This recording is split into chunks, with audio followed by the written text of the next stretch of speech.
Hi, my name is Franco. I'm a 1302 student that is learning new research methods of how to approach research and your content of your research. So the question one was, I learned how to accept and implement the feedback that I was given. In the past, it was basically just everything that was said to me, I took it by heart and I applied everything no matter what. Every time I got feedback, I took it like I had to apply it no matter what because their opinion was right and because they gave me a feedback for this reason. In this class, I learned that I don't need to say yes to everything. Feedback is very much welcome and acceptable, but at the end of the day, I decide what I want and what I want to choose and pick for my research. And exactly here I did this. I chose to not use this because I didn't believe it was going to be useful, and I used this website, which I didn't end up using because of a certain issue with my computer and stuff like that, but I chose to use this because it was a very grateful source, and yeah. And I can use this in the future by acknowledging everything that's being told to me and embracing it, but at the end of the day, I decide what I want in my paper and research and stuff like that.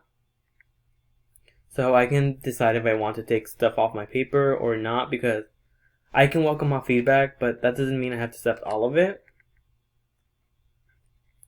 So for two, I learned that to ask for specific help when needed. So in the past, I used to be told that anything that was given to me is what was wrong. That was my feedback. So if they told me to focus on my grammar, I would only correct my grammar because that's what they told me to check. But I also learned that that's not the case. I can ask for specific feedback for a specific part of my project or assignment that I feel is wrong and or like needs improvement, and only ask for that, so they can only mention that. So exactly here I did that. I asked for help in like how to make a podcast and a good source to use, like software and apps, and Alexa and Catherine gave me that. They gave me two sources that I specifically asked for. They didn't give me anything else except that. And yeah, that's pretty much it. And I learned that I can apply this to my job. I want to be a medical laboratory scientist, and I'll probably get lost from time to time when I start, but now I know that maybe I understand some parts and maybe I don't, and I don't just need to say I'm lost. I can say, hey, I'm lost in here and I need help analyzing X and Y, so they can only help me in X and Y and not in like A and B and stuff like that. So for the second question, it's learn how to determine a good and credible source using CRAP. And in the past, I didn't even know what CRAP was. And I would just assume that papers published have to be credible and true. And I never second guessed them. I just took them to what they said as a fact that couldn't be disproven. And everything that they provided to me, I took it by heart because they're a paper, they're published, they have to be right. But I learned that that's not the case. You have to look for credible sources, as CRAP says. You have to research your actual source and check that they're a credible author, a credible organization, a credible work. You have to make sure that your work is credible and comes from a credible work. This one came from JSTOR, which is the UTRGV library database. So yeah, this is the CRAP example of what I did, which was just researching who I was looking for and like the author's credentials and information. Is he qualified for the paper? And I can use this in the future by acknowledging and applying this to every paper I read, because now I know what CRAP is, and I can actually research my source and check if the author is credible and trustworthy enough to use for like my papers and projects. I also learned that I need to have different views and not just one that necessarily agree with me. So in the past, I didn't do this. I would just use sources that back up my claim and support my argument, and I never looked at the ones that had opposing views. In this class, however, I learned that I need to look at sources that argue against my claim, because not everyone necessarily agrees with me and what I'm saying, and I need to discuss that, I need to acknowledge that, I need to argue against that. So I used this source, which was an opposing view, and I did the CRAP test to check that it was a qualified and actually could use it for my work, because you want a source that you can use in the future. So in the future, I can use this by applying this to when I write papers and when I'm working on. I can analyze my data and actually I almost forgot this part, which is where I actually talk about my sources and the opposing source, where it tells me, where I discuss why I'm using it and why I used an opposing viewpoint from mine. So in the future, I can use this whenever I'm writing a paper in class. I can be aware of the opposing views. So if someone asks me a question, I know what to ask, and I know why I chose this argument and not the other one. So when presented with like, what about this, I know exactly why, and I can argue my case on my specific topic in my papers and projects.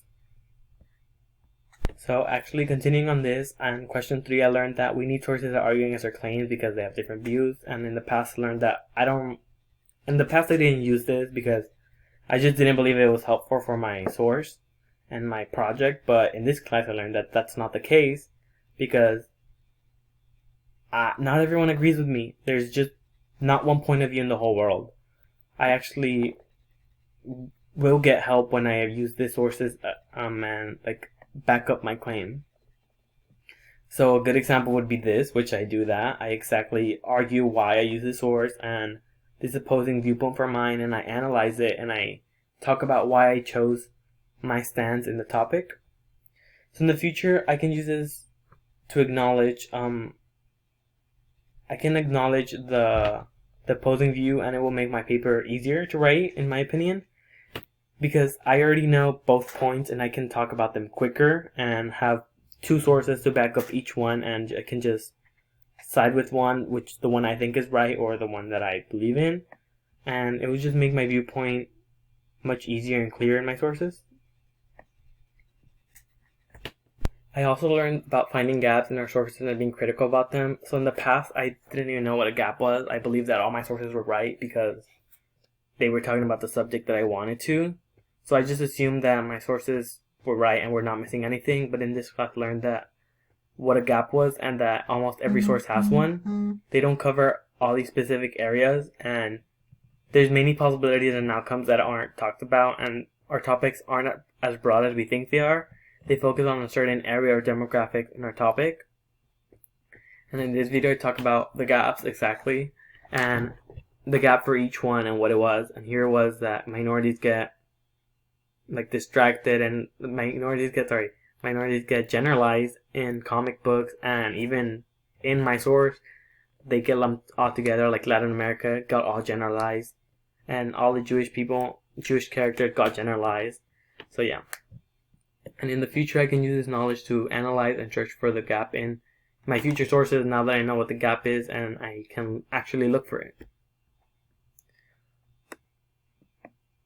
In question 4, I learned that I need to identify my specific audience, because in the past I only addressed my teacher and my audience, which was my classmates, and that's it. My classmate and maybe my teacher. And I was very general about who I was talking to and why. And in this class I learned that I need to find a specific audience, and because I'm not going to talk the same way I talk to kids that I talk to adults, because they're two different audiences. I need to be able to know how to approach them and why I need to address them and how to address them. And in this specific case, I did an infographic because I thought it would be the easiest thing to do for my audience, and my audience was comic book readers, and I knew that comic book readers, we like images and we like to read, so I thought that an infographic would be the best way to call them to action. And I also made like a comic collage because we're comic book readers and we like to read stuff, and I feel like this would be like the most enticing way of getting them interested in my subject that I was talking about. And in the future, I can use this knowledge to format my content directly addressing the people I'm talking to. And I know how to speak differently and use different language depending on the audience. So it will be easier for me to identify my audience and how to talk to them now that I know. And the next question is, I learned that a research paper has a purpose and that we want people to act differently based on our research. So basically, in the past, I never really considered what I wanted my audience to do with my research. I just gave them information and that's it. I never really asked of them in anything. But in this class, I learned that my research has a purpose and my audience needs to do something with what I've been giving them. And the call to action is the best way to do that. But it also depends on who your audience is and what you want them to do and what do you know about your audience. You have to be conscious that your audience will do and what is approachable and who you're speaking to. So I did this exactly. Comic book readers, they like pages like me and they like reading. So just a simple infographic telling them to buy comics, if specifically like minorities, so like Demon Bear, Future State Wonder Woman, and stuff like that. And in the future, I can use this for other papers, so I can give my audience something to do with the information I gave them. So I can really just put it to good use in my future papers in college and maybe in even my work as a medical laboratory scientist. So for question 5, I learned whether to use an infographic, a video, or a podcast. Like before this class, I would basically just use an infographic most of the time since it was the easiest thing for me to do. But there are actually many factors to consider, and the easiest thing isn't always the best thing to use because you have to take into account your audience and research. And in this class, I learned exactly that. I learned how to pick between an infographic, a video, and a podcast video. As I previously stated, there's many factors like your audience and actual research that you're showing. So you have to take into account that before posting your video, and you have to make sure that what you're trying to achieve is shown in your infographic or video or whatever you're trying to do. And for example here, I did a video because it was talking about my sources, and you can't talk about your sources in an infographic. It's very hard, specifically on Twitter. You have to be aware of your social media, and you just can't do that on Twitter. You just can't paste an infographic and expect people to read a bunch of words. So it would be easier for me just to talk to them like I knew them. And that's also the reason why I use this, because I know my audience and I know that they like watching comics. So in this case, I had to do an infographic, like an infographic / collage, more collage, because I know my audience and I know that they prefer this over just reading plain words. And I can implement this into my future because I can now make better decisions of what to decide to do, and I just don't rush into the easiest thing. So I gained the experience of actually learning how to do videos and podcasts and editing, so it can be helpful for future projects in college and papers. I also learned to format stuff to meet my audience needs. So in the past, I basically just did the easiest thing for my teachers to understand. And in this class, I learned that that's not the case. You need to make it what's best for your audience and how do you address them and how you're going to address your research to your audience. We have to learn how to showcase our work through the video or podcast we do, and we need to adjust our work to our audience needs. And exactly I did this in this collage in my first one. I was talking about how I'll be researching how culture is shown and what is trying to be communicated in comics by studying different comics and comic book characters. So for my first post, I wasn't going to do like a big thing. So I just made a simple collage and that's it. And I can use it in the future when I'm in college or at work. I know how to address my audience and how to search my research that I found. Since my audience is clearly not the same all the time, and I need to be aware of that, and I need to make my work comprehensible to both my audiences whenever I'm talking to them.